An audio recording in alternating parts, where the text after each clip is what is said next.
Що ж, триває прямий ефір на Громадському інтерактивному телебаченні. Вітання всім нашим телеглядачам та радіослухачам. І зараз пропоную подивитися включення із Волинського національного університету, де сьогодні проводить лекцію почесний доктор цього закладу Тоні Палмер. Він, нагадаю, відомий британський режисер.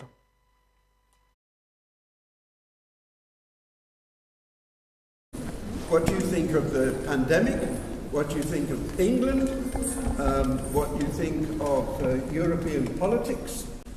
What do you think of English literature? What do you think of the politics of this university? What do you think about university? What you're going to do when you leave university? These things are very interesting for me because I don't know the answers to these questions. So if you sit there quietly and silently at the end, this is not good for me. Do you understand what I'm saying? Yeah. Very good. Then we'll get there. So we just get a microphone so I don't have to shout all the time.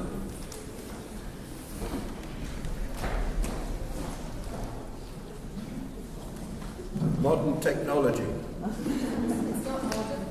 No, exactly. Not like yesterday. I mean, the technology. So you can adjust it. I can adjust. Oh, yes. Until I get very excited and I sort of hit it and it disappears off. Great. Right. So shall we begin? May I introduce you? Yes. Thank you. Are you going to say anything embarrassing? Should I leave? Yes, I will, probably. I'll do my best. Ladies and gentlemen, it's my honor and my pleasure to welcome Toní Palmer back again at our university.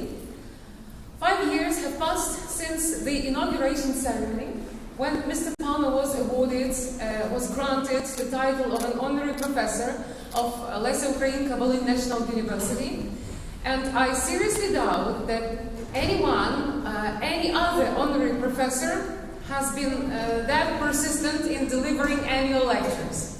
So Toní Palmer has been offering a lecture every year. We remember pretty much your first inauguration lecture, dear Tony, where you tried to relate Stravinsky, Shostakovich, Maria Callas, and other outstanding personalities, showing the importance of this land where we are now today.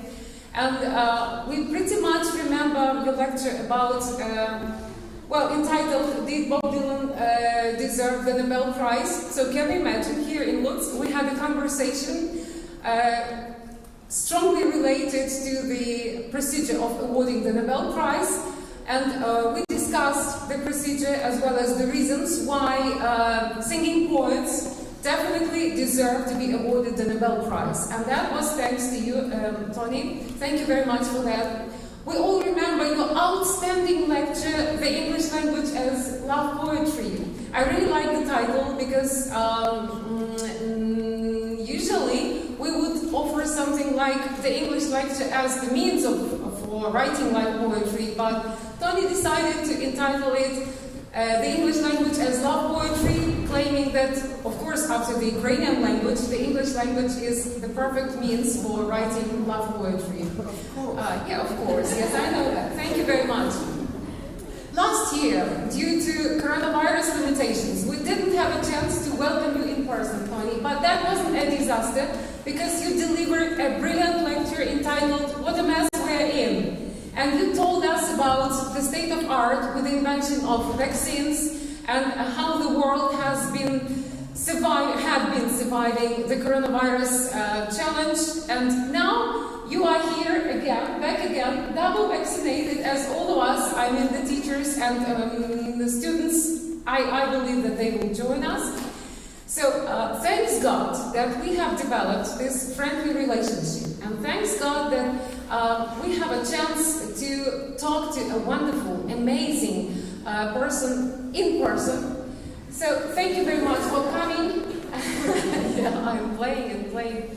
Today's lecture is running under the title John le Carré and the Importance of the Spy Novel in 20th Century English Literature. So what can be better than to get this information directly from the source. Thank you very much. So the floor is yours, Tony. You're welcome.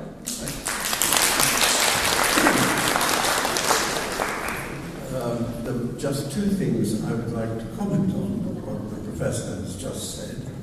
The first is that she says, I offer these lectures. Now, I'm very happy to be here. Don't misunderstand me, but the idea that I offer something as opposed to being telephoned frequently and told what my duty is and what I have to do is slightly different. And those of you who know Professor Biscott know that you cannot say no to her for anything, because if you do, you're in very serious trouble. So I come each year because I'm frightened of offending her. That's the first thing.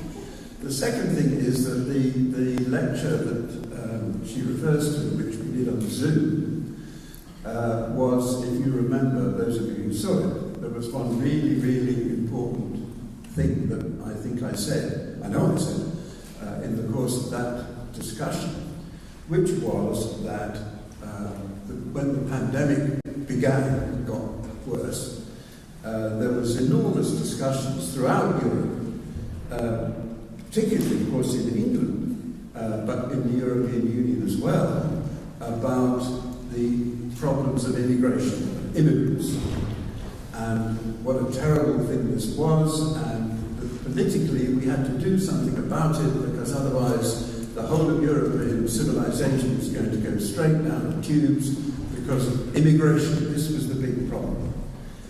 And it so happened by coincidence that the moment that I was asked to give this Zoom lecture, that the vaccine, or the first vaccine, there are now several, but the first vaccine had just been discovered.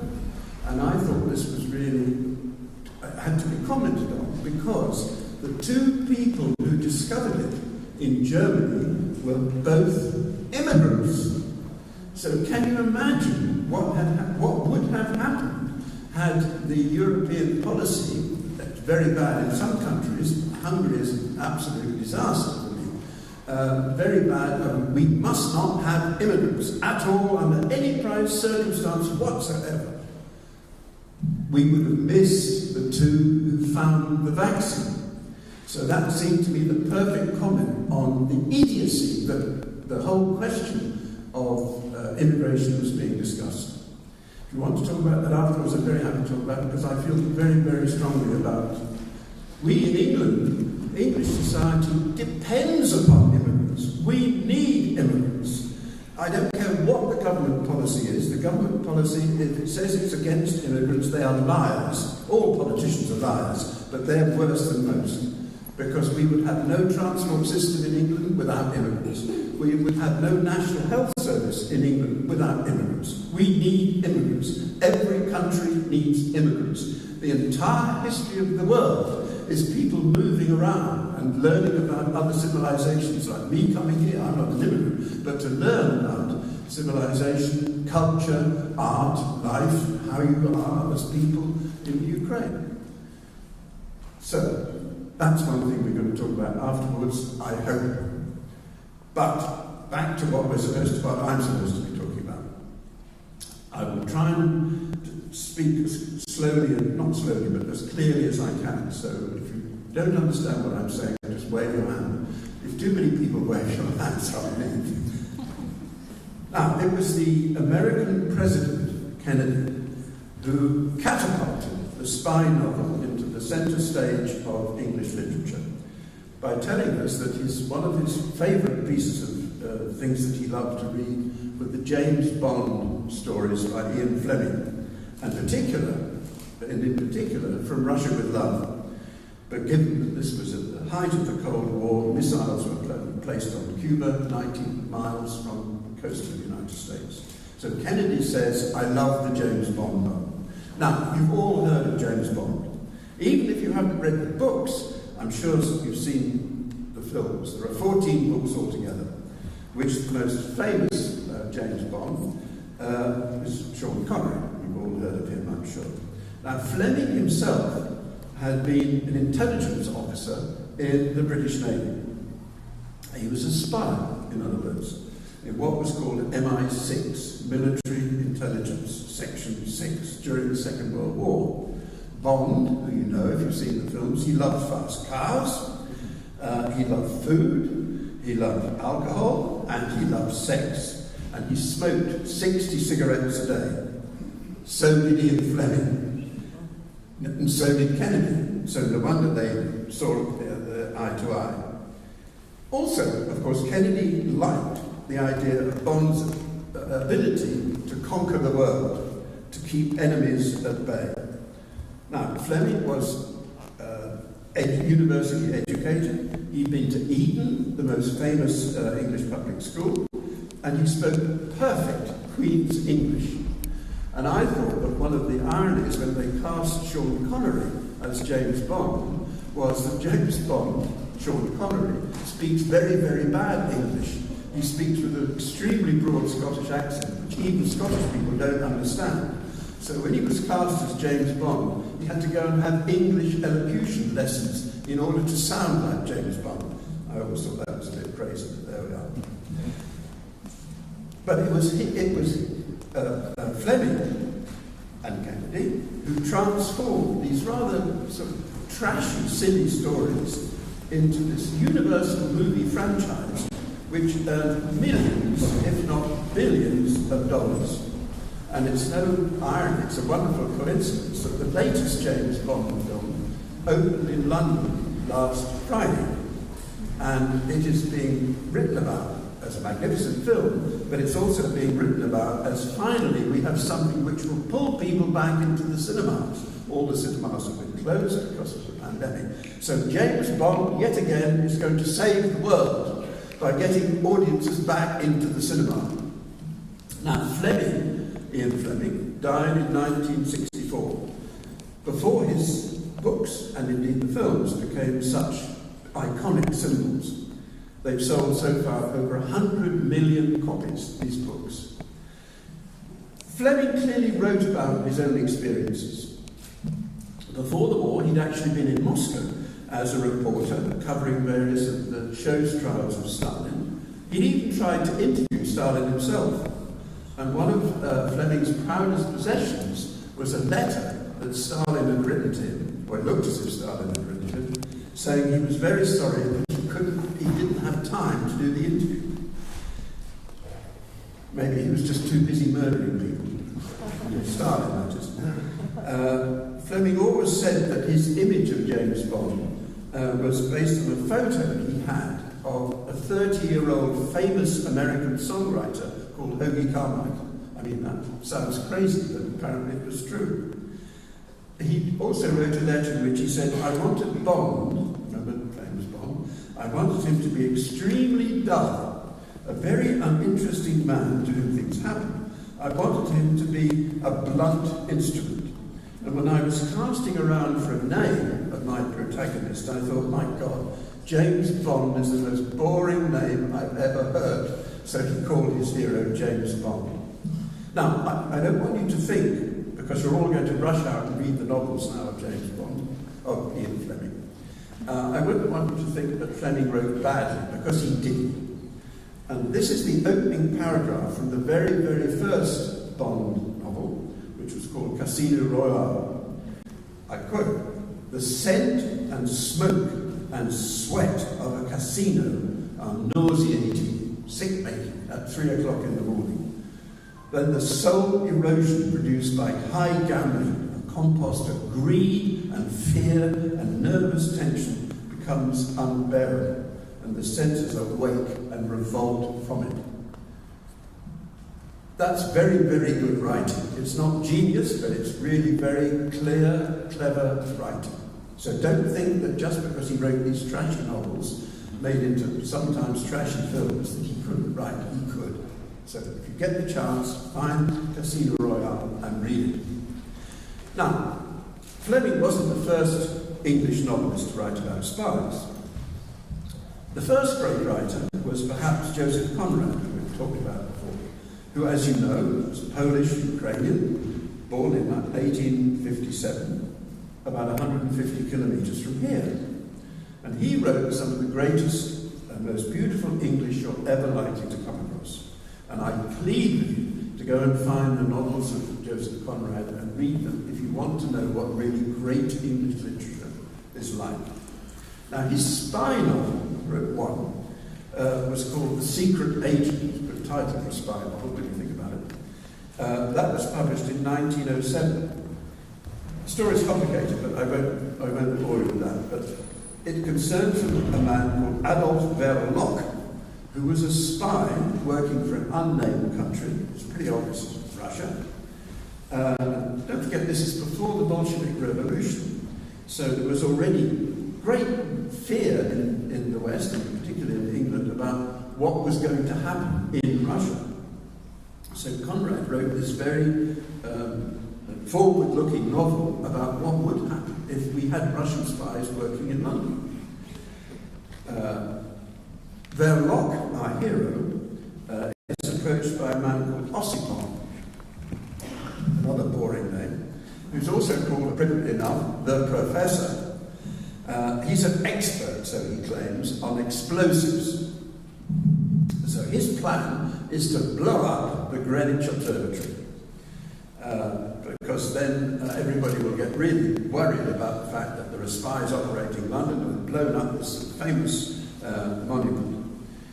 Verloc is nervous, so he gives the bomb to his nephew, who's dim, not very intelligent, to put it mildly. So brother-in-law, not his nephew, but the brother-in-law goes off to Greenwich with the bomb in the bag, and as he's walking across Greenwich Park, of course he trips and falls over, and as he lands on the ground, the bomb explodes. So all he does is blows himself up. He doesn't blow up Greenwich Observatory at all. The plot fails. Verloc is arrested, but the professor escapes. The professor, who is the spy master, he escapes. Now, the last paragraph of the whole novel, which again, I beg you to go and find it and read the whole novel, is, I think, amazing. Don't forget, this was written at the beginning of the 20th century, end of the 19th century. It describes perfectly what all terrorists are like, what Al-Qaeda is like, and what was the end of Osama bin Laden. I mean, it could have been written about Osama bin Laden in Allahabad when he was killed by the Americans. After Ossipon has stolen the money, which was promised to Verloc for doing this deed, this is the quote from the novel, the last paragraph. The professor, that's the spy master, he walked, averting his eyes from the odious multitude of mankind. His thoughts caressed the images of ruin and destruction, but he was frail, insignificant, shabby, miserable, terrible in the simplicity of his idea, calling madness and despair to the regeneration of the world. Nobody looked at him. He passed on unsuspected and deadly. This is the great phrase, like a pest in a street full of men. That's really, really great literature. It's full of moral outrage that we put up with these appalling people. It's a million miles from the world of James Bond, but it's very close to John le Carré, whom we will come back to later. Conrad, of course, for European literature, but particularly for English literature, he towers above 20th century English literature. And it's no surprise that he has hundreds, literally hundreds of imitators. These range from frivolous, very silly, a famous book called The Riddle of the Sands, the story of which is absolutely incomprehensible, so I won't bore you with that. But it's written by a man called Erskine Childers. Now, what's interesting about that is that the book highlight Did I offend somebody already? No. What's interesting about it is it's about these terrible Germans who are going to invade England, and therefore we need a spy network to stop these awful Germans. Don't forget, this was written before the First World War. Churchill thought this was a great book, and it's never ever been out of print. You may ask yourself why. But Churchill thought it was an important book. He said what we must do as a result of this novel is we must reinforce our navy. We must build a bigger navy to make sure that these terrible Germans don't invade us. It's before the First World War. So the point about this is that you see immediately how the spy novel work of literature and politics overlap, because the two are concerned with the same thing. The book is badly written, but the interesting thing about Childers is that he, later we discovered, that he worked for the Irish Republican movement. He wanted a separate state for Ireland. He then worked for what became known as the IRA, and he was caught up in the Irish Civil War, and he was executed by the British. So again, politics and the spy novel overlap. Then there's another pretty terrible, in the sense of not being very good, book called The 39 Steps. Now, The 39 Steps, again, it's never been out of print, and it was the first film ever made by Alfred Hitchcock, a famous Hollywood director, who made a film in 1935 of this story, The 39 Steps. I think there have been 6 different films about it ever since. It's about, well, it's again complicated. It's a spy who has realized that the 39 steps is the clue, like the Enigma machine in the Second World War, it's the clue to what those bastard German spies are up to. So if we can solve the riddle of the 39 steps, we'll understand what these German spies are doing. It was so successful, the book, in its day, that John Buchan, who was the author, he wrote 4 sequels based on the same story, and there was a play. He was a member of Parliament for Scotland. He was a lawyer. He served in the administration, civil administration of the Republic of South Africa, or the Empire of South Africa, part of us. He was a biographer of the Emperor Augustus and of Oliver Cromwell.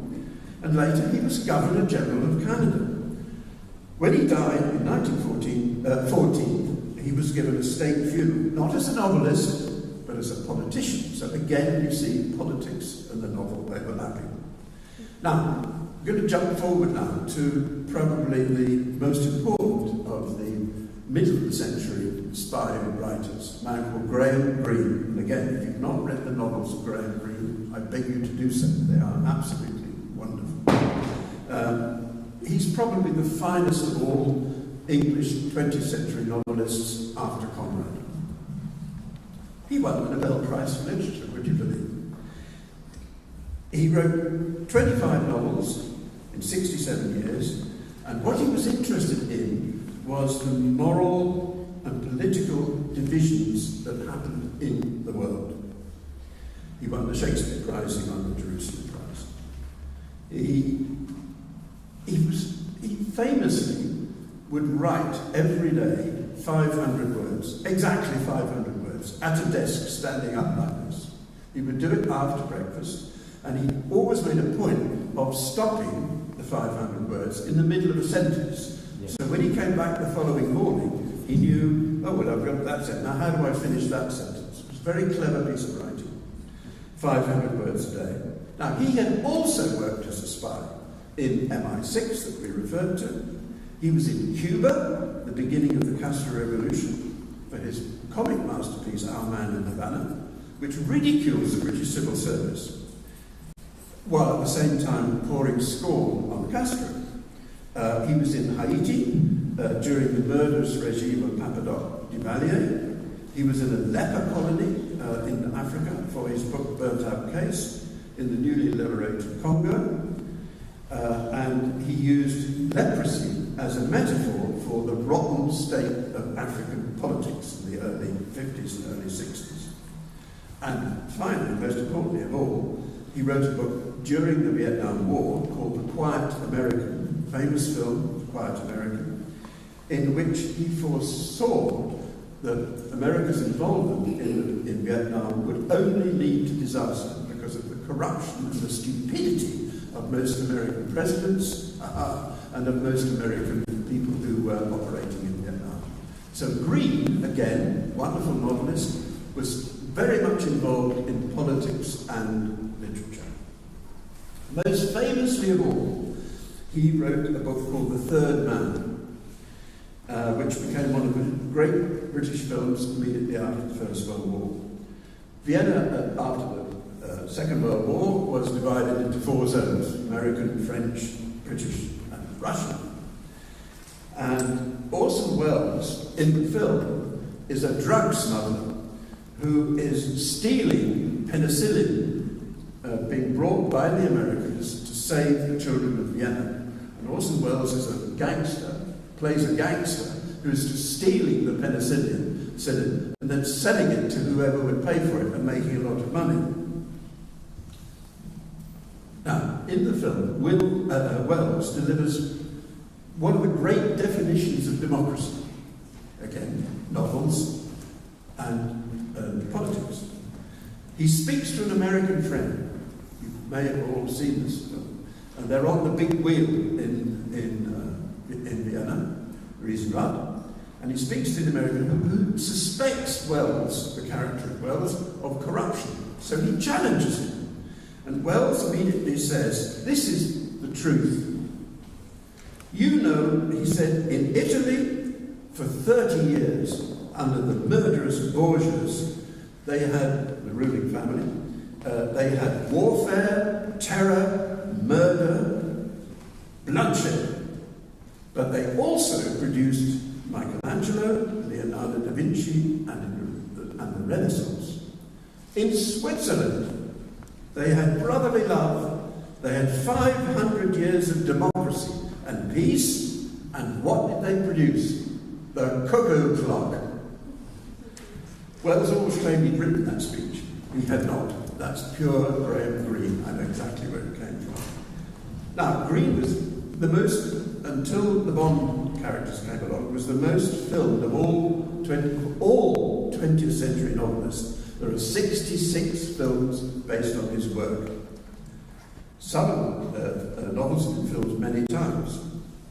But he did not endear himself to the British establishment because he wrote the introduction to one of the most notorious and dangerous Russian spies of his generation, an Englishman called Kim Philby, who was responsible, we now know, for hundreds of deaths of British agents. Now, William Golding, another great English novelist, Nobel Prize winner, author of the famous book Lord of the Flies, which I'm sure you know of, perhaps have read, wrote this of Greene. He said he was the ultimate chronicler of 20th century man's consciousness and anxiety. Suffering and unhappiness, they are omnipresent in the world Greene depicts. He writes all this against an understanding of what human evil is. So, of all English novelists of our time, he's the one who grapples with the reality of evil. So this is a novelist, don't forget. A novelist. It's what novelists do. That's what literature is supposed to do, to try and understand the world in which we live. Now that finally brings us to John le Carré. He died last December, aged 89. And for many years, he was one of my closest friends. He also been educated. I become very emotional here, so I try not to burst into tears, because he really was a very, very good friend, and I was devastated when he died. He was 89, but still bad. He also went to public school. He taught at Eton. He'd also worked in the Secret Service as a spy, the MI5 and MI6, serving in the British Embassy in Bonn in the old West Germany. Of course, he would go backwards and forwards from East Germany and West Germany. In all, he wrote 25 novels, and the 26th is going to be published this month, in 2 weeks' time. That he finished, but he hadn't been published. Now, many of his novels became very famous television serials. Perhaps the most famous of all was Tinker Tailor Soldier Spy, starring Alec Guinness. Or there's another one called The Night Manager, which I thought was less good, but he liked it. And famous films called The Constant Gardener, which won an Oscar, with Ralph Fiennes, and appropriately enough, a novel called The Russia House, which was made into film starring, guess who? Sean Connery, our James Bond. But the subject matter of Le Carré's novels is the absolute opposite of the James Bond books. Whether that was their intention, whether that was what John Le Carré intended, I don't know. I don't think so. But that was certainly the effect. Suddenly, going back to remember what I said about James Bond, about alcohol, sex, cigarettes, etc., etc., suddenly Le Carré is writing about spies who are not glamorous. His novels are not full of sexy ladies, not martinis. He's not saving civilization. He says that spying was grubby and dirty and dishonourable. Now, he wasn't the first writer, as we have seen, to emphasise the background to what spies really were. Conrad and Green had done it long before. And as John Le Carré once said to me, actually what should have happened in 007 is that he should have been drowned in his bloody martinis. I like that idea. Contemporary with Le Carré was another brilliant writer of suspense thrillers, Len David. You might have seen the film of his book, The Ipcress File. It was published in the same year as Ian Fleming's The Spy Who Loved Me, made into a wonderful film with Michael Caine. As appropriately enough, the character is called Harry Palmer. Unfortunately, no relation, and I didn't earn any money because of it. Very bad. The point about Harry Palmer was he came from the East End of London. He was a Cockney. He wasn't educated properly. He didn't speak proper English. He spoke a bit like Michael Caine speaks when he forgets that he's Sir Michael Caine. They were true. They were working class lads he's writing about, cynical, abusive, hating their spy masters. Now, my point about Le Carré is that he was more all of that. Now, just think about the subject matter of some of his books. He took Graham Greene as his mentor. In fact, I think he was very jealous of Graham Greene. But I don't know. I think he was. Le Carré writes about the totally corrupt pharmaceutical industry operating in Africa, making millions out of drugs which cost 2 pence, say, and selling them in Africa for £20 to countries that couldn't afford them. So that's one attack. He wrote about the Palestinian-Israeli conflict. He wrote about the terrorist organisations like the Red Brigade in Germany, who had infiltrated Western Europe. He wrote about the desperation of Russian dissidents who were trying to get free outside the Soviet Union. He wrote about the rivalry between British and American spy agencies, sometimes European, who try to outperform each other. You know, we the British civil spy, we can do better than the Americans. You know, brainless. He wrote about the greed, appropriately enough at the moment, he wrote about the greed of the oil industry. I mean, we have a big problem in England at the moment. It's partly Brexit, partly Boris Johnson, partly idiot people panic buying. We can't get enough petrol. There's plenty of petrol, but it's not being delivered to the thing. So guess what the oil companies do? Because people are having to panic buy petrol, which did cost, I can only do it in English money, $1.35 per litre, is now costing $1.60, $1.70 litre. Why? There's plenty of petrol. It's just oil companies being greedy yet again. That was one subject that John Le Carré felt very strongly about.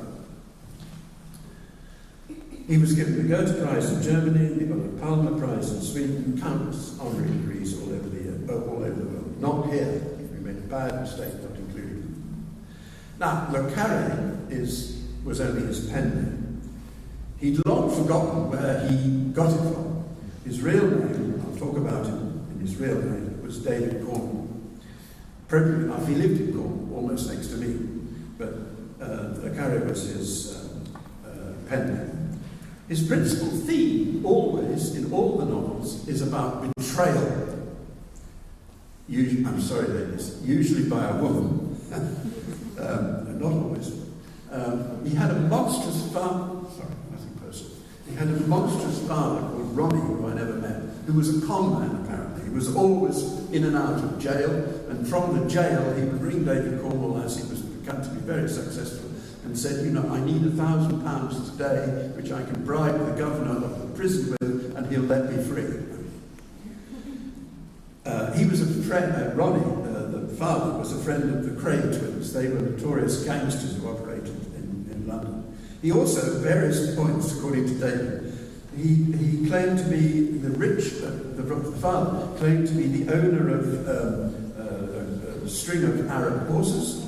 He claimed to be the illegitimate son of a duke. He claimed to be a double agent for the KGB. You take your pick. David Cornwall was always trying to get him out of prison. And David Cornwall seemed to know everybody. When I knew him, I realised he probably did know everybody. Part of this, of course, came from his worldwide fame. But he'd also been part of a group, not direct part of a group, always known as the Cambridge Five. These people had met in Cambridge in the 1930s at Cambridge University, and they became the main spies for Russia within the British establishment. And one of them, Blunt, of course, Anthony Blunt, he actually rose up the ranks to become the Queen's surveyor, curator of the Queen's collection of wonderful pictures and other things. Kim Philby, the spy that we referred to, was responsible, incredibly enough, he was very high up in the English civil service, but a Russian spy, was responsible for all communications between the United Kingdom and the Soviet Union. Can you imagine that somebody high up in the British establishment is reading all the correspondence that's going backwards and forwards to the Soviet Union? And he's a Russian spy, so everything is going straight out and back to who knows Brezhnev. They also, Philby was the person, or the five, but principally Philby was the person who passed to the Soviet Union during the Second World War the secrets of the atomic bomb, how to build the atomic bomb. So there's no question that Philby was a monster. But David Cornwall, John le Carré, involved himself absolutely up to the hilt in contemporary politics. Sometimes difficult to have a conversation with him because it always came back to what was happening in England. In January 2003, for example, 2 months before the invasion of Iraq, he wrote an essay in the Times newspaper which was headed, "The United States has gone mad." It was the first person to say it. And he said that George W. Bush, responsible to September the 11th, the famous bombing, destruction of the towers in New York, George Bush was worse than Senator McCarthy, who had tried to purge the United States of communism. He was worse than Kennedy's idiotic invasion of the Bay of Pigs. He said that anything that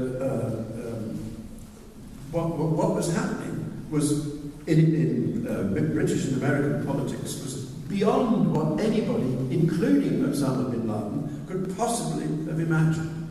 He went on protest marches, as did I went with him, against the Iraq War. 1 million people marched on the embankment of the Thames in London protesting the Iraq War. Guess what? We had a monstrous Prime Minister called Tony Blair who ignored it. He said, "I know better." 1 million people, that's an awful lot of people. And that was an estimate. I mean, it was probably much worse than that. Tony Blair, he said, "I hope he has an afterlife after he's dead, but I'm not sure he deserves it. It seems to me," said John le Carré, novelist, "it seems to me that any politician, such as Tony Blair, who takes his country to war under false pretenses, he lied in Parliament, Tony Blair, has committed the ultimate sin. I think a war in which we refuse to accept the body count of those that we kill is a war of which we should be ashamed." Now, a major novelist in England is writing about the state of politics in England. That's really, in the end, one of the reasons why he's so important. The problem is that John le Carré's novels, David Cornwall's novels, sold millions. I made a film some years ago, we might have talked about this before, I made a film about Shostakovich. If you're stupid enough to make films about performing artists in the 20th century, you are confronted by the shadow of Shostakovich all the time. You can't ignore him, so the only way to deal with this is to try and make a film to understand him. Now, Shostakovich was, I'm digressing, but you'll see why I hope in a minute. Shostakovich was famous for many, many reasons, but one thing was that he wrote an opera called Lady Macbeth of Mtsensk. And it was denounced on the front page of Prague. And Shostakovich thought he was going to be taken away and shot. I realized when I thought about it that actually, and it was believed, in fact we now know for certain, that Stalin had drafted this denunciation of Shostakovich. And I thought, oh well, you know, the opera opened at the Bolshoi, Stalin had gone to see it, didn't like it, wrote the denunciation. Not quite right. The opera had opened 18 months before and had toured Russia and the United States and been enormously successful. Enormously successful. There were more performances of this opera, Lady Macbeth, than the combined works of Puccini, Verdi, and Wagner together.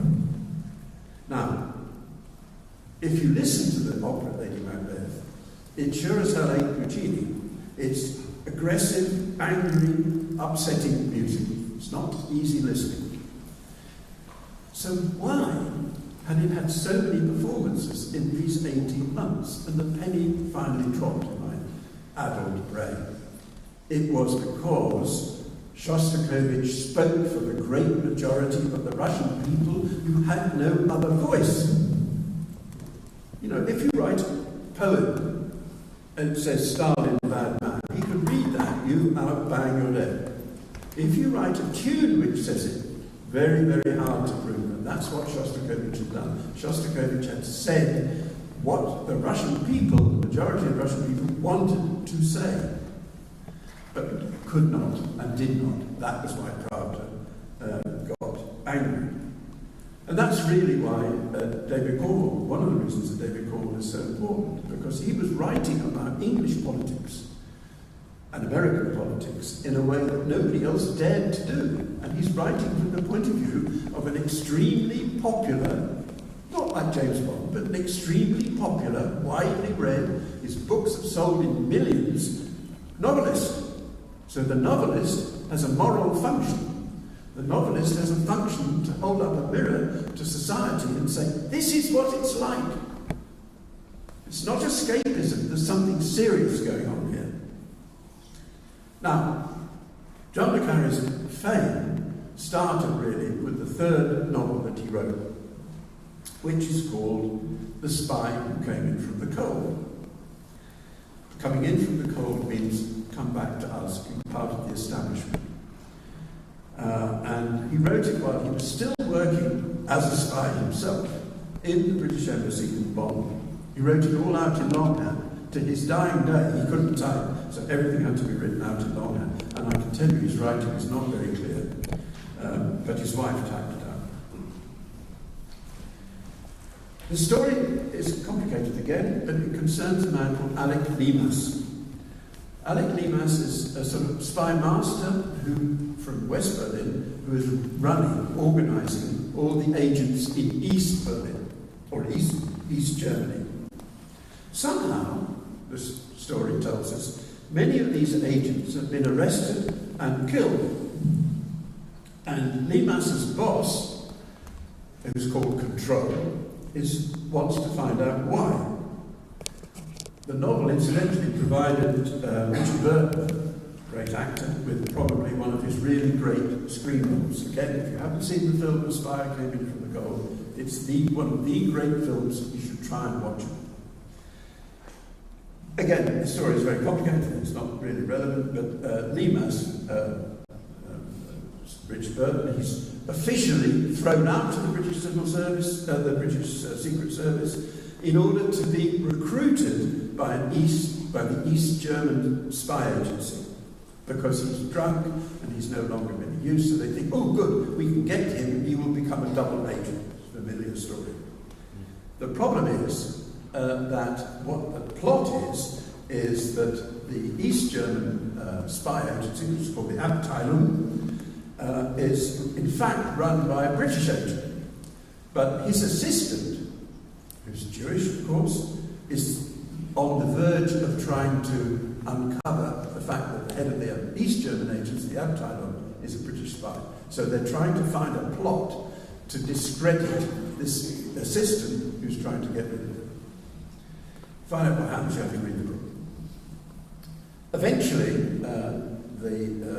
Limas, having been arrested, is released by the British spy and told to go this way in a car and then come to the Berlin Wall and you'll be able to escape over the Berlin Wall. He doesn't, and he's shot. That's part of the story which you will discover for yourself when you read the book.